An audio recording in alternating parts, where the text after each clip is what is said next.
N'hésitez pas à liker la vidéo si elle vous plaît et si vous êtes nouveau sur la chaîne, n'oubliez pas de vous abonner et d'activer la notification pour ne rater aucune de nos prochaines vidéos. On commence.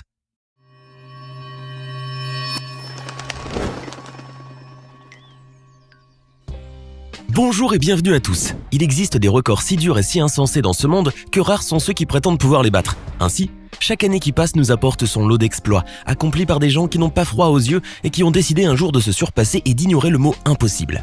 Alors installez-vous très confortablement, car aujourd'hui nous allons à la découverte des 10 records du monde que personne ne pourra jamais battre. On commence. On dit que l'homme adroit a de l'esprit au bout des doigts. Ce proverbe s'applique si bien à Xi Guizhong qu'on croirait qu'il a été créé pour lui. En effet, ce Chinois n'a pas seulement de l'esprit au bout des doigts, mais aussi bel et bien une force herculéenne qui lui a permis de battre un record du monde pour le moins éprouvant. Ce jeune athlète a en effet effectué un total de 46 pompes sur un seul doigt, son index plus précisément, afin de ployer finalement suite à l'effort titanesque qu'il a dû déployer. Alors que la plupart d'entre nous utilisent ce doigt pour montrer quelque chose ou quelqu'un, le jeune Chinois, lui, l'emploie à battre des records du monde. Car en accomplissant les 46 pompes sur un doigt en moins de 30 secondes, il a battu ainsi son précédent record qui était de 41 sur la même durée. À coup sûr, Xi Guizhong est la dernière personne sur Terre que vous aimeriez voir vous indexer. Il faut avoir bien du souffle pour battre le record du monde de Hunter Ewen. Ce natif du Colorado, aux États-Unis, a en effet établi le record du monde de ballons de baudruche gonflés en 1 heure en soufflant dans pas moins de 960 ballons, les gonflant vraiment à bloc. Un véritable exploit digne des 12 travaux d'Hercule, mais il faut savoir qu'Ewen n'en est pas à son premier record puisqu'il avait battu le même en 2011 en gonflant 582 ballons. Donc il s'est exercé longuement et a accumulé ainsi de l'expérience. Néanmoins, il a aussi quelques petits secrets. Ainsi, il aurait appris auprès d'un ami chirurgien la meilleure façon de faire un nœud rapidement afin d'attacher les ballons gonflés le plus vite possible. Le gonfleur vivant a aussi bénéficié de l'aide de sa femme, scientifique de son état, qui lui a suggéré la meilleure technique possible afin de ne pas avoir le tournis ni s'essouffler durant le gonflage intensif. Ewen assure que l'astuce serait de souffler dans les ballons avec les poumons vides, car le contraire est plus dur et plus néfaste à la longue. Il est certain que malgré tout son savoir-faire et ses compétences, la tâche était pour le moins essoufflante et le résultat vraiment a coupé le souffle. Si vous vous êtes déjà essayé au yoga, vous savez probablement qu'il y a des positions qui sont fort peu confortables et le gainage en fait assurément partie. Cet exercice qui permet de renforcer les muscles abdominaux et dorsaux est en effet très ardu et nécessite une endurance hors pair de la part de ceux qui la pratiquent. Mais si les sportifs les plus assidus résistent à peine quelques minutes dans cette position, certaines personnes ont battu tous les records d'endurance.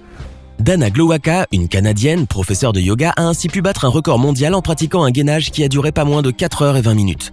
Cet exploit fut réalisé devant témoins et a été homologué par le livre Guinness des records où l'on peut visionner le film en accéléré de la femme endurante. Soutenue par son fils et par son entraîneur, Dana a pu tenir le coup et a même passé la plupart de son temps sur son smartphone, probablement en train de jouer à Candy Crush. La classe. À un âge où ses semblables sont prostrés atteintes d'arthrose et rechignent à faire le moindre mouvement brusque, Betty Gotthard, une américaine de 85 ans, effectue elle des acrobaties époustouflantes. En effet, Betty est une trapéziste professionnelle en activité, considérée d'ailleurs comme la plus vieille trapéziste au monde par le livre Guinness des records. Et ce, le 1er juillet 2017 alors qu'elle avait 84 ans. L'inspiration de Betty provient de son enfance lorsque ses parents l'ont emmenée au cirque à Kansas City et qu'elle a vu des trapézistes pour la toute première fois. Cependant, ce n'est qu'à son 78e anniversaire, lorsqu'une amie voulant lui faire un cadeau original lui a payé des cours de trapèze, qu'elle s'est lancée. Et devant l'incompréhension et l'étonnement de tout le monde, cette mamie a persévéré et grâce à un entraînement régulier, elle a finalement pu réaliser son rêve d'enfance. Aujourd'hui, les gens sont inspirés par l'histoire incroyable de Betty, à commencer par son propre entraîneur qui a découvert grâce à elle qu'il n'y a pas d'âge pour s'amuser et réaliser ses rêves. Avant de continuer, il est temps de répondre à la question du jour et aujourd'hui, il s'agit de culture générale. Combien de temps a duré le plus long match de tennis au monde, opposant les deux joueurs John Isner et Nicolas Mahut? Est-ce option A, 5h30, option B, 8h05, option C, 11h05? Réfléchissez bien et écrivez ce que vous pensez être la bonne réponse dans les commentaires. Réponse tout à l'heure avant la fin de la vidéo. Au Moyen-Âge, l'écartèlement était une des techniques les plus atroces d'exécution réservées aux crimes exceptionnellement graves, comme les régicides. Le pauvre condamné était attaché par l'extrémité de ses 4 membres à des chevaux qui allaient tirer jusqu'à ce que mort s'en suive. Mais il est certain que Franz Müllner, surnommé The Austrian Rock, aurait bien rigolé à la face de ses bourreaux si en remontant dans le temps il se faisait condamner à ce supplice. Et pour cause, cet Autrichien, bâti comme une armoire à glace, peut retenir 4 routières lancées sur les chapeaux de roue avec ses membres. Cet exploit qui défie l'entendement a été effectué en direct à la télévision italienne avec l'aide de 4 pilotes de moto professionnels qui, une fois le compte à rebours terminé, ont mis les gaz simultanément, poussant la puissance de leur bolide au maximum. Mais les photos, bien attachées aux 4 membres de Franz, n'ont pas bougé d'un poil, bien que la fumée des pneus brûlés témoigne de la force de leur accélération. Franz tiendra ainsi 10 secondes, battant ainsi un nouveau record du monde et résistant non pas à la force d'un seul cheval par membre, mais à l'équivalent mécanique de 300 chevaux sur chacun de ses 4 membres. Les bourreaux n'ont donc plus qu'à aller se rhabiller et surtout changer de métier. L'effet domino a toujours fasciné les gens par son aspect inéluctable qui illustre à merveille comment une action peut se répercuter sur des centaines de fois grâce à une seule impulsion de départ. Cet engouement pour l'effet domino se traduit la plupart du temps par de grandes démonstrations savamment mises en scène. Celles-ci offrent un joli spectacle de milliers de dominos qui s'écroulent les uns sur les autres dans une incroyable réaction en chaîne. Mais lorsque les amateurs de cet effet voient les choses en grand, le résultat est pour le moins renversant. Une société américaine a ainsi battu le record du monde du plus grand nombre de dominos humains, avec 1200 personnes se faisant tomber les unes sur les autres en étant adossées à des matelas. Les participants étaient répartis sur environ 6500 mètres carrés et une fois le premier domino tombé, sous l'impulsion du PDG de l'entreprise, il a fallu 13 minutes et 38 secondes pour que tous les participants tombent, chacun son tour au sol. Et si vous pensez comme beaucoup d'autres que ce record est totalement inutile, sachez qu'il a servi à faire de la pub à la société qui fabrique les matelas et que ces derniers ont été distribués gratuitement à des nécessiteux. Eddie Hall est entré dans l'histoire de l'athlétisme mondial par la grande porte. En effet, il est le seul homme vivant à avoir soulevé une demi-tonne du sol. Cet exploit herculéen a été accompli lors du championnat du monde de soulevé de terre qui s'est déroulé en 2016 à Leeds au Royaume-Uni. Alors que les champions reconnus de cette catégorie avaient beaucoup de peine à dépasser la barre des 400 kg, le jeune Anglais de 28 ans provoque l'étonnement général en réussissant à soulever 500 kg du sol, soit l'équivalent du poids d'une jeune vache. En effet, devant les spectateurs médusés, le jeune Héraclès des temps modernes a non seulement soulevé le poids énorme, mais l'a même gardé suspendu pendant plusieurs secondes dans un effort d'une puissance inouïe.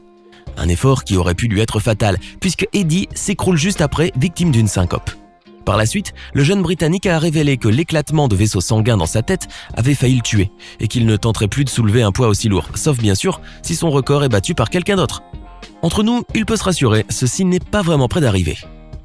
Qui n'a jamais construit de château de sable dans son enfance? Mais si nos réalisations architecturales les plus élaborées ressemblaient plutôt à des décombres, le château de sable érigé par cette équipe de sculpteurs, venus des 4 coins du monde, nous laisse sans voix.